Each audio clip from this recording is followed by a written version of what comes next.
Okay, folks, I'm going to give you another Bob Dylan commentary video. I'm going to be talking about the Dylan Unauthorized album.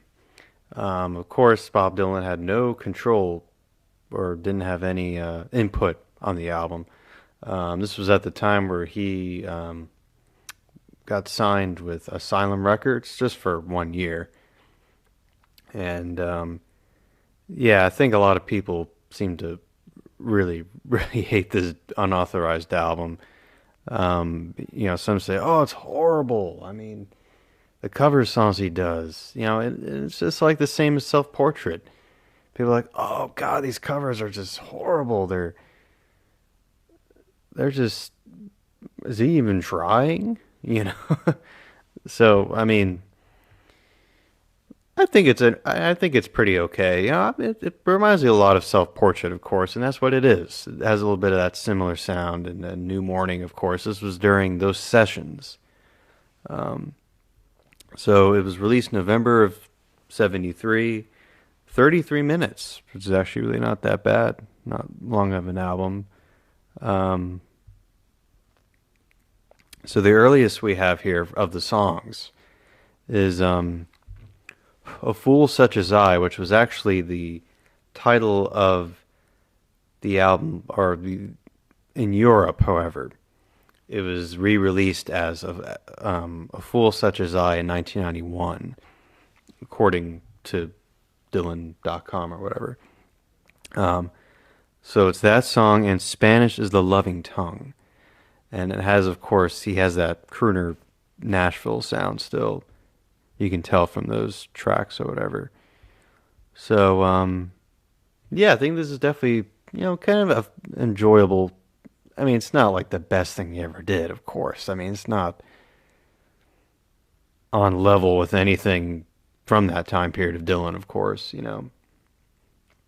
But it's decent, it's not great. So the first track is Lily of the West. Now, this was, however, a single. It didn't really do as well, and I think Spanish is the Loving Tongue was a single as well from his, and I don't think it didn't do that well.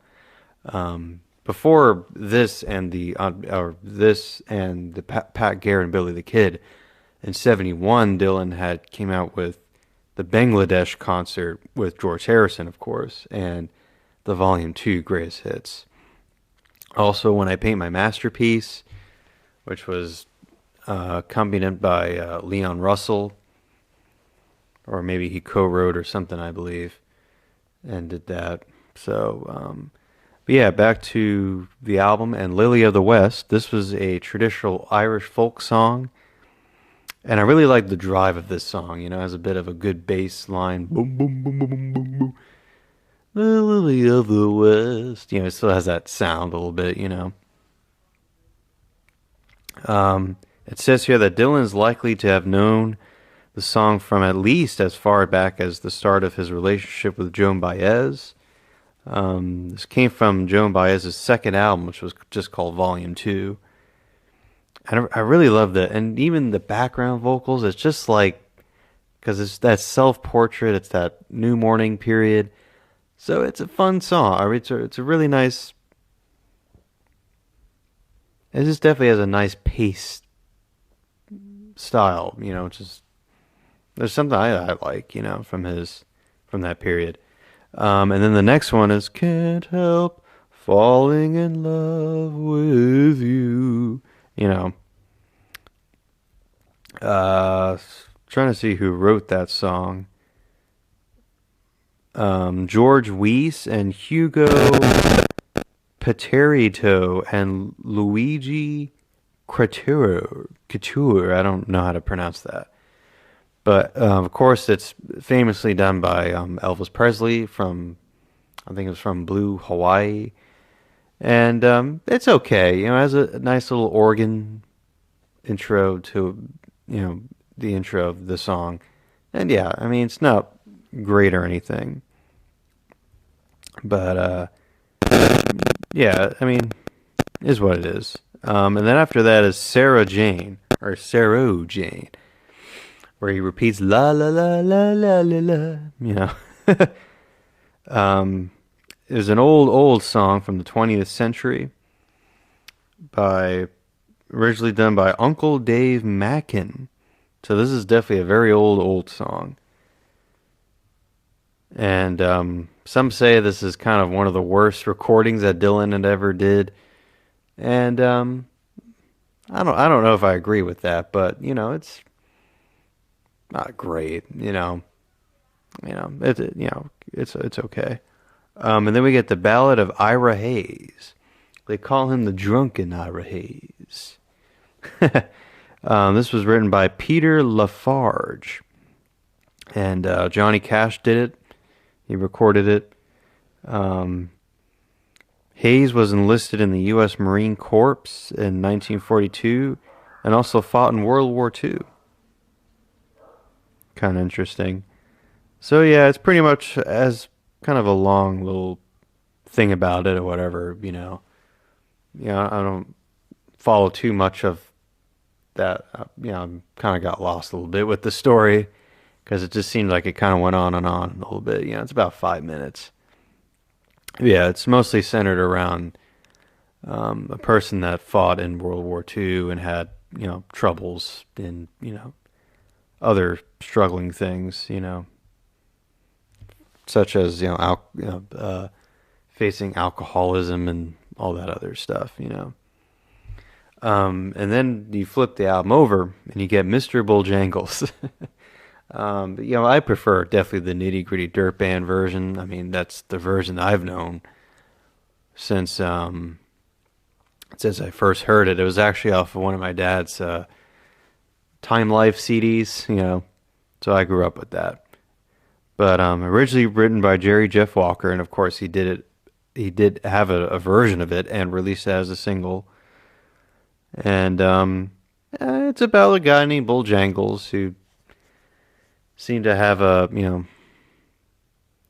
know kind of bit of a struggling endeavor, about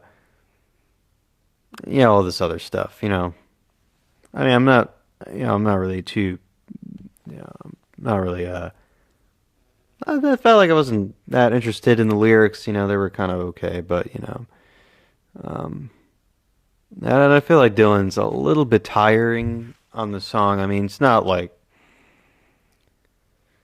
but once again, especially this era of Dylan here. I mean, it's not visions of Johanna or anything, with his vocals or just with his songwriting. It's just um, you enjoy it for what it is. Especially this era. Mary Ann is the next song, and I kind of like it. It's a little bit slow. Definitely an old song. Um, I believe it was a Canadian song. I believe that goes back to the 19th century and tells a tale of a man who seems to be in love, and it seems to be far away at sea. So it's a nice little traditional song. Then after that, of course, this is the Joni Mitchell song here, "Big Yellow Taxi." I don't know if I really like this version. I don't know. It's kind of impossible, and in some way, very, very challenging to try to cover Joni Mitchell. I mean, and even with Three Dog Night, I know I think they did one song, I believe, by Joni Mitchell, and a few other people out there, of course. I know some people. I think Tracy Chapman, I believe. I don't know. It just seems like they can never get Joni Mitchell the way she can do it. And I think Dylan here, it's not really great. It's kind of bad, I think. um, yeah, of course, this came from her album "Ladies of the Canyon" from 1970. And it's the song "Pay Paradise, Put Up a Parking Lot," and you got the really cheesy background vocalist. I mean, it's kind of like the Lawrence Welkish kind of MOR in the background. It's just really bad. I think I can never get into that version. I think, and then after that is "A Fool Such as I," which was the title of this. Well, which was the title in Europe. Um, it was written by Bill Trader, and of course was recorded by Hank Snow, of course a legend, country legend. Um, Elvis Presley did it, and it reached number 2. And I think it's kind of a nice song, you know. A fool such as I, you know. And then the last one is Spanish is the Loving Tongue, written by Billy Simon. Um, this was actually a poem from the early 1900s. Um, and the poem was called A Border Affair. And I do like this one, you know, la la la la la la la. You know, we get a lot of la las here, you know, which is a little bit repetitive and a little bit, you know, very uninspiring, I think. But it's a very, very nice song, you know. La la la la la la. So, you know, after that, I mean, other than that, I think that cover, Big Yellow Taxi, and I think maybe Mr. Nichols. This album is pretty decent. I mean, you know, like I said, I'm not like super insane for that self-portrait period, you know. And I'm hoping one day, maybe here, sooner, or maybe perhaps down the road, I can do, you know, a little short commentary on another self-portrait, which I know some people love more than the original. But you know, I think the Dylan album just was meant to be put out there for people to be like, "What?" You know, for people not knowing like, "Wow, Dylan didn't have anything to do with it." But that's all I can say. You know, I see a lot of people tear this album up. You know, maybe like 1 or 1.5. I've seen star rating, but that's all I can say. You know, you know, this is definitely that period of Dylan just having fun. You know, nothing too serious. Anyways, folks, take care. Bye bye.